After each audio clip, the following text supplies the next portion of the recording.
Okay, all right guys, so here we are, back at it. And here I'm with our newest student, Dipper. And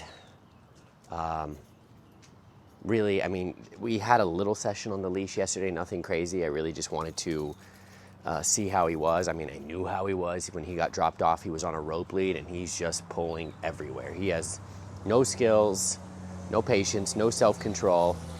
Yeah, he's just fresh. He's young, he's raw. His temperament is good.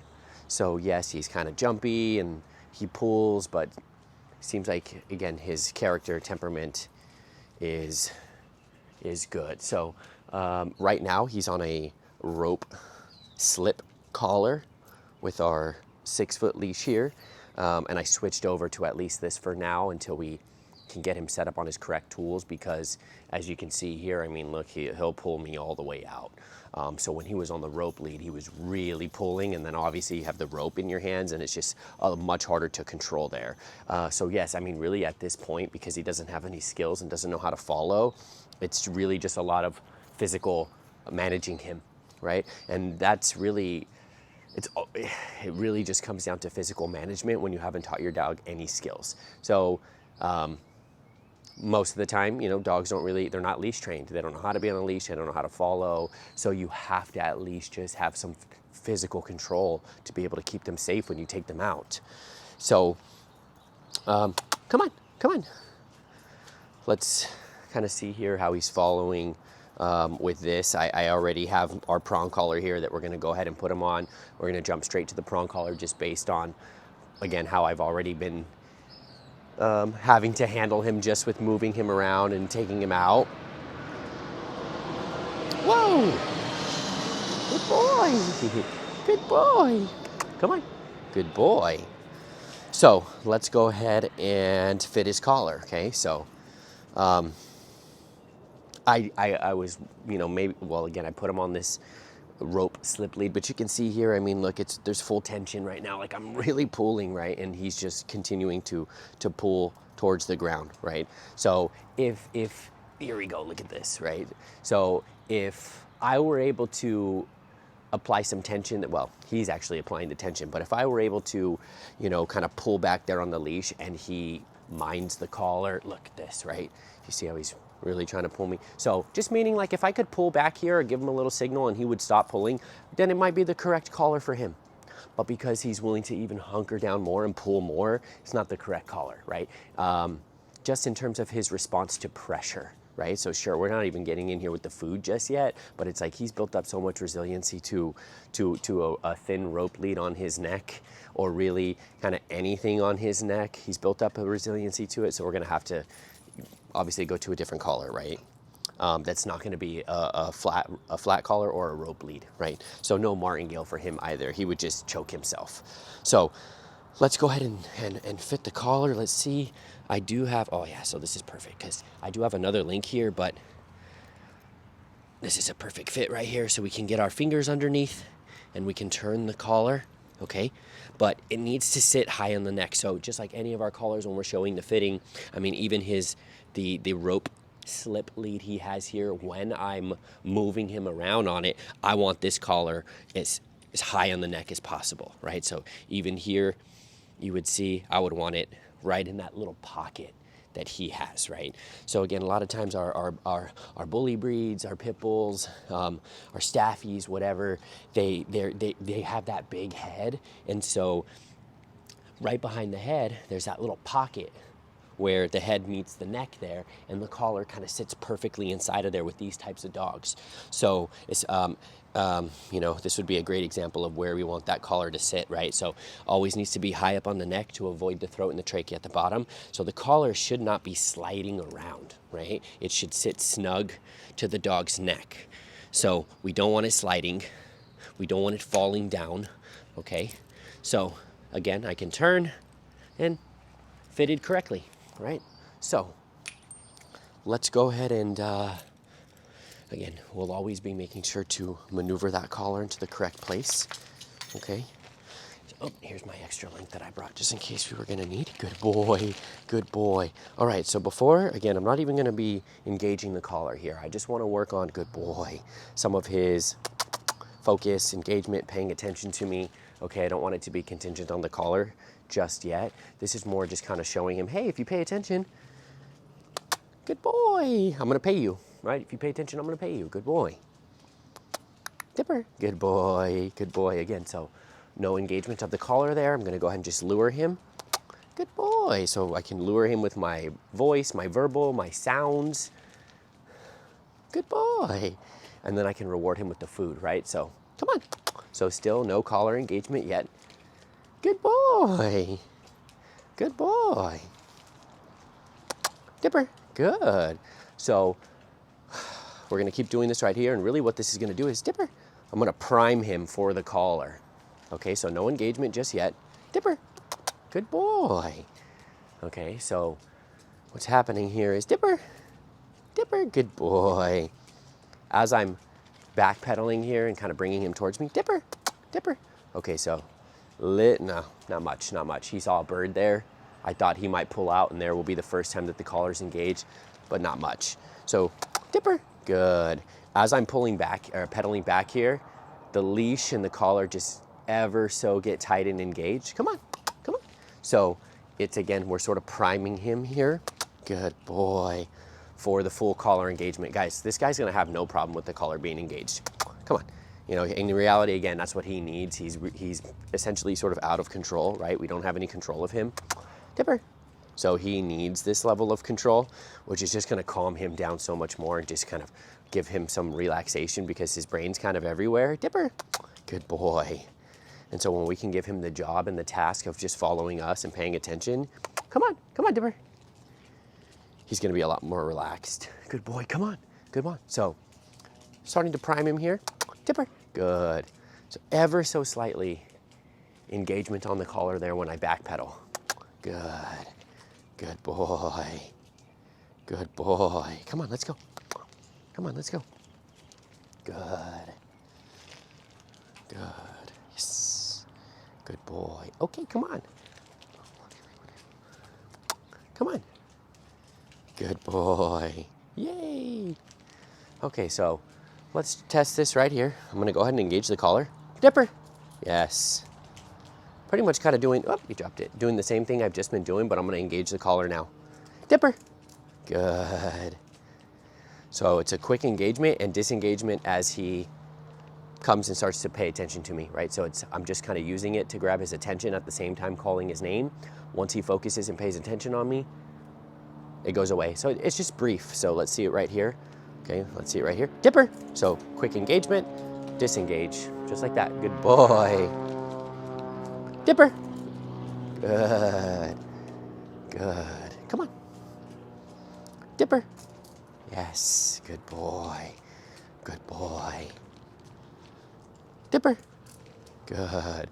So really what I'm trying to teach him is that the collar gets engaged and then disengages. Okay, so there we go. Dipper, Dipper. Good. The collar gets engaged when he's not paying attention and disengages when he pays attention. Dipper. Good boy. And or obviously starts to follow me, right? So collar's engaged when he's not following. Collar disengages when he follows. Dipper. Yes. Good. Okay, come on, let's go. Dipper. Good. So working on multiple things, right? His name, his response, engagement. Dipper. Starting to prime with the collar. Good boy. Good boy. Working on it following. Okay. Good boy. Good boy. So let's see if we can't turn this into just our turning here. Dipper, come on. Good boy. Good boy. Right? So we went from that backpedaling there. Dipper. Good. To our turns. Good boy. Dipper. Good boy. Good boy. Come on. Dipper. Good boy.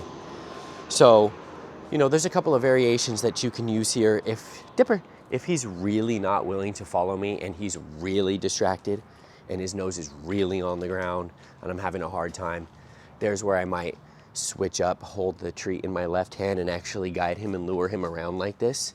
this may be something that we need to do for our young puppies that are really, really distracted, right? I need to actually keep the food on their nose and actually lure them around. But here, okay, come on. We can actually, good boy. We can actually work on actually following us a little bit more. Actually, I keep saying actually, following me, and then I can reward him for the following than having to constantly lure him, right? So make our turn, good boy, and then I can reward him for following and closing that gap, coming all the way to me. Come on, good boy. Let's make our turn here. Yes, that's a good boy.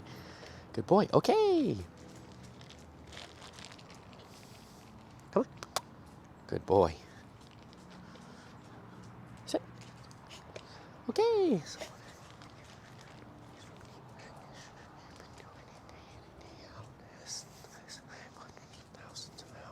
Yay! Good boy. Let's go. Sit. Yes, good boy. Let's go. Sit. Good boy. So we'll go ahead and throw in some couple sits there, right? Good boy. Good boy. So now I can start using that leash and collar to start controlling some of that head on the ground. Okay, come on. And requiring him to follow, right? So when the head goes to the ground, come on. Good boy. Yes, I can start to use that leash. Come on. Good boy. Yep. Okay, so this is gonna be our next, there. That's gonna be our next exercise, is learning not to pick things up off of the ground, right? So we're doing it right now. Unfortunately, I'm kind of just, there's a nice little yawn. Good boy, as he's working this, right? He keeps trying to get that food. I keep telling him not to. So that brain is working, right? That's why we got the yawn there. So it's, again, a little slightly unfortunate, good boy, that we hopped into this right away, but I'm gonna go ahead and then work it then based on what he's giving me, right? So, good boy, good. We got the point across there. He tried 2, 3, 4 times to get that. I used the leash, engage, disengage, engage, disengage to let him know not to. And then as he's making a better decision not to go for that food and he's paying attention to me, I'm rewarding him, right? So, good boy. So this is laying the foundation of, again, leash training and teaching him manners on the leash, right? How to not to pull, how to follow, okay? How to not, well, we're gonna eventually teach him to stay by your side, how to not pick things up off of the ground, lunge out, okay?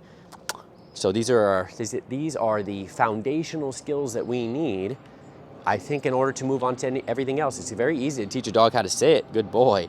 It's not that easy to teach a dog patience and self-control. Limitations, impulse control. Good boy. Good boy. Okay, come on. Yep, so there you go. So as I released him there, he thought about going to the ground there, picking that treat up. And we just maintain our walking. Good boy. So, guys, we're molding our dog's decision making here, right? You have to pay attention to the decisions that the dog is making. Come on. Good. We're always trying to, we're working on a deeper level here with our dogs. It's not just sit and food and down in food and wait and high five and all that. Come on, boy, let's go. I'm actually teaching my dog how to make decisions, how to use their brain, how to self-police themselves, okay? Like how to sit, good boy, how to know, right and wrong. I'm trying to teach him right from wrong, right? Okay, come on, good boy, good boy. Good boy, come on, let's go. Yeah, that's a good boy. Okay, good boy. All right, so he's getting the hang of it here. He's getting the hang of it. Obviously, it's gonna take a lot more work, but he's already, good boy, much better in terms of paying attention, giving me focus. He's turning with me there, good boy. Good boy. Yes, good boy. Come on, let's go. Okay, so nose on the ground. We'll go ahead and engage the collar. Sit. Good. Good. Okay. So, guys, no real big corrections here. No. We haven't taught him anything to have to really correct him for, not doing what we've taught him, right? Good boy, come on. Or we haven't had any real, crazy dart away and pull away and try to run away from us or jump on us or anything like that, right? So here's just all simple, good boy, easy guidance as part of our teaching. Good boy, okay. And that was a good session so far. Good boy, good boy, good boy. I mean, we have, again, very high hopes for this boy here. We have high hopes for all of our dogs, guys. We know they're all super capable. When you have a, great understanding of dogs and you have a great understanding of all different types of ways to teach and how the brain works and how to mold things. So we have high hopes for all of them. But good boy. Again, so far we like this guy's character and personality, and we think he's going to be really good after he gets his skills under his belt. And come on, let's go. And hopefully we'll find a nice home. Good boy. Good boy. That's a good boy. So we're going to go ahead and end there. And then we'll pick up on our next one, right where we left off. That's a good boy. We got the collar on, got some good walking in, good following. Nope, go after your tail. Come here. Some limitations, right? We started to engage our collar a little bit. Good boy, worked on his name. Good boy. Okay, let's go.